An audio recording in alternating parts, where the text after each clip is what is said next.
Welcome to NFL Nexus, your home for the deep dives that go beyond the headlines. And hey, if you love this kind of detailed football analysis, do us a huge favor and subscribe to the channel, give this video a like, and definitely drop a comment below with your take on this whole Colts situation. So today, we're digging into something that, on the surface, looks pretty routine for the NFL offseason. A coordinator is interviewing for a new job. But trust me, this is no ordinary interview. This one story pulls a thread that could unravel a much larger, much more serious crisis brewing in Indianapolis. All right, so let's get right into it. The big question we're tackling today is this: how can one coach, just exploring his options, suddenly become the focal point of a potential meltdown for an entire organization? Because this isn't really about one coach leaving. It's about the timing. It's about the immense pressure from the top. And it's about a series of incredibly risky bets that have left the Indianapolis Colts with absolutely zero room for error. They are, quite literally, standing on a knife's edge. So first, let's talk about the man at the center of all this, offensive coordinator Jim Bob Cooter. You have to understand, this guy was the architect of an offense that, for a solid half of the season, looked absolutely unstoppable. So losing him isn't just a matter of plugging in a new coach. It's about the risk of losing the one part of this team that was truly elite. Okay, so here's the deal. Cooter is interviewing for the same job, OC, with the Eagles. Now, normally, a team can block a lateral move like this, but it seems like Colts head coach Shane Steichen is letting Cooter check it out. So why are the Eagles so interested? Well, think about it. They are desperate to get back to the magic they had when Steichen himself was their offensive coordinator, the year Jalen Hurts was an MVP candidate. They're looking at what Cooter and Steichen built in Indy, and they're thinking, hey, maybe this is the guy who can bring that system back to Philly. And you know, the numbers really tell the story here. This is why Cooter is in such high demand. This wasn't just some flash-in-the-pan offense. It was statistically one of the best in the league. They ranked 9th in EPA per play. That's a fancy stat that basically measures how efficient an offense is on every single down. And more simply, they were 8th in scoring. But here's the craziest part. They put up these top 10 numbers even though they had to play 5 games without their starting or their backup quarterbacks. I mean, that's just incredible. It shows you how powerful the system Cooter helped build really was. Now, losing a coordinator who gets those kinds of results is always going to hurt. But for this Colts team, at this specific moment, it feels almost catastrophic. And that's because his potential departure puts a giant spotlight on the team's epic, almost hard-to-believe collapse in the second half of the season. It was genuinely like watching 2 completely different teams wear the same uniforms. Let's just go back in time for a second to the first half of the season. The Colts were the toast of the NFL, sitting pretty at 7-2. And this wasn't just a hot start, it was their best start to a season in 15 years. They were lighting up the scoreboard, looking like a legitimate Super Bowl contender. You could feel the buzz in Indianapolis. It felt like the good old days were back. And then this. This slide lays out the collapse in just brutal black and white detail. It's one of the most stunning in-season turnarounds you will ever see. Just look at the left column. Through those first 9 weeks, they weren't just a good offense, they were the best offense in football, period. Number 1 in points per game, number 1 in yards per play, number 1 in EPA. Untouchable. Then look at the right. The bottom just fell out. They lost their last 7 games in a row. And in 5 of those 7 losses, they couldn't even break the 20-point mark. The system didn't just stumble. It completely shattered.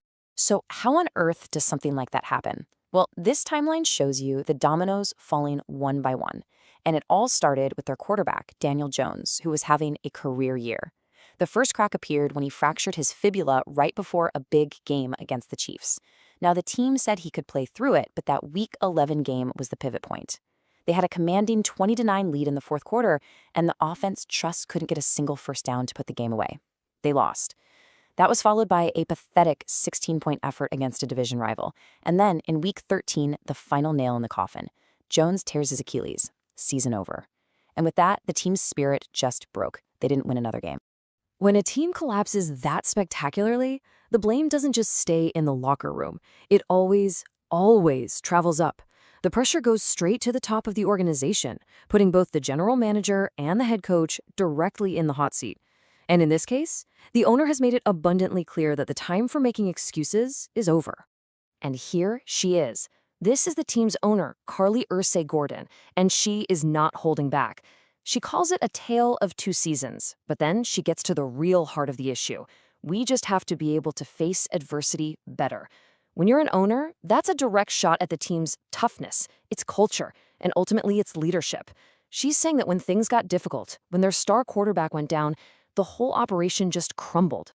And in case there was any doubt about who she was talking about, this quote right here erases it completely. This is what you call putting your leadership on notice, publicly. She specifically names General Manager Chris Ballard and head coach Shane Steichen and says the urgency to deliver and perform has never been higher. In the language of the NFL, that's about as direct as an ultimatum gets. It means win or I will find someone who can. And to really get why the pressure is so high, you gotta look at the track records. Chris Ballard has been the GM for 9 years. In this league, that's a very long time. And in all that time, the team has exactly one single playoff win. For a proud franchise like the Colts, that's just not gonna cut it.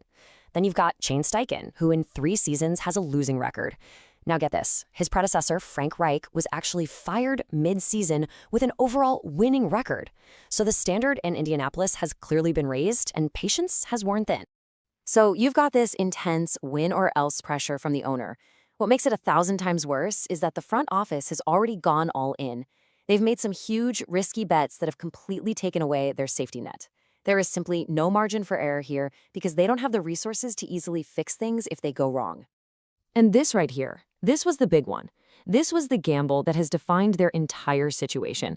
When the team was flying high at 7-2, the front office truly believed they were one superstar away from a Super Bowl. So they went out and made a massive trade for Sauce Gardner, one of the absolute best defensive backs in football.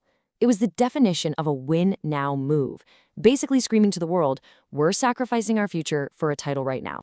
So what did that win-now move cost them? 0.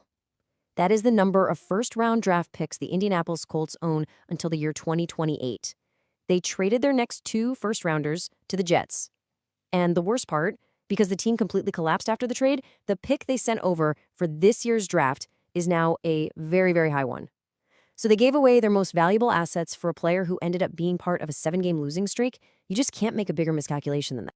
Now, having no first-round picks is a huge problem on its own, but it creates a nightmare scenario when it comes to the single most important position in all of sports, the one that started this whole mess in the first place, quarterback.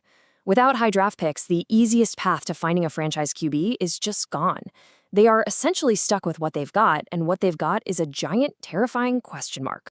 And this slide just perfectly captures their dilemma. It's a true no-win situation. Option A is Anthony Richardson, the guy they drafted number 4 overall just a couple of years ago. The talent is there, but the problem is he just can't seem to stay healthy. In 3 years, he's only started 15 games because of injury after injury. A concussion, a season-ending shoulder sprain, a fractured orbital bone, you name it. Then you have option B, Daniel Jones, the guy who was playing like an MVP in their system. But he's about to be a free agent, and he's trying to come back from a torn Achilles, which is one of the toughest injuries for any player to overcome. There is not one reliable option on the roster. This is where the dilemma becomes a full-blown crisis. Really, their only path forward seems to be trying to re-sign Daniel Jones. But just look at the money. Contract experts at SpotTrack project his market value at $43.6 million a year. That kind of contract would take up almost their entire salary cap. Not only is that a massive risk for a player coming off an Achilles tear, but it would also cripple their ability to sign other important players. For example, their best receiver, Alec Pierce, is also a free agent. They might really have to choose between keeping their quarterback or keeping his number 1 weapon, all while having no draft picks to replace whoever they let walk. It's a total mess. Okay, so let's bring this all back to where we started, with that offensive coordinator interview.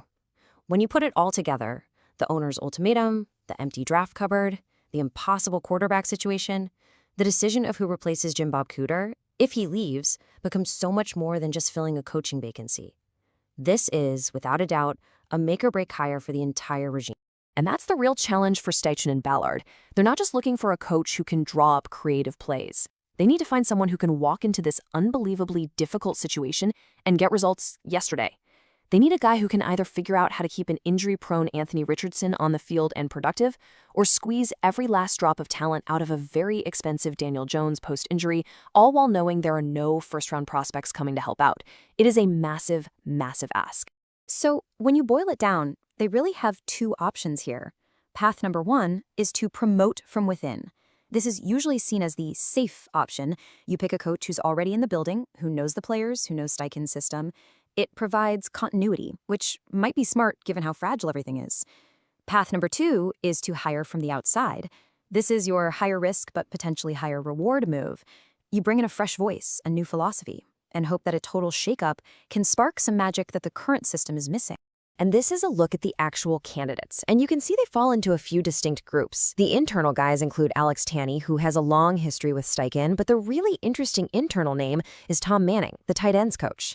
He's actually been an offensive coordinator before at Iowa State, where he helped develop Brock Purdy. Plus, he was apparently a key guy in designing all the pre-snap motions that Daniel Jones thrived in this year. Then you have the external guys Steichen knows and trusts, like Brian Johnson or Kevin Patullo. And finally, you've got the trendy option, grabbing someone from the Sean McVay or Ben Johnson coaching trees. These guys run a play-action heavy system that makes life easy on quarterbacks. Bringing in a guy like Dave Ragone or Antoine Randall could mean a whole new and very successful offensive philosophy for the Colts. So in the end, that's what this all comes down to. This offensive coordinator hire is a test of what this franchise is really trying to do. Are they trying to make a hire that can truly save this offense and build something sustainable for the future? Or is this just one final desperate move on a collapsing chessboard? Are they just rearranging the deck chairs, hoping to buy themselves one more season? With the owner watching their every move, no draft picks to save them, and a disaster at quarterback, this one coaching decision could very well decide the fate of Chris Ballard and Shane Steichen in Indianapolis. Hey, before you go, just a quick note, we put a ton of time and research into these explainers for you. If you get something out of them, a great way to support our work is to check out our coloring books. They're actually really cool for kids, grandkids, or even for adults just looking for a way to unwind. The link is right there in the description, or you can just scan the QR code on your screen. Any support helps us keep making content like this. Thanks for watching NFL Nexus.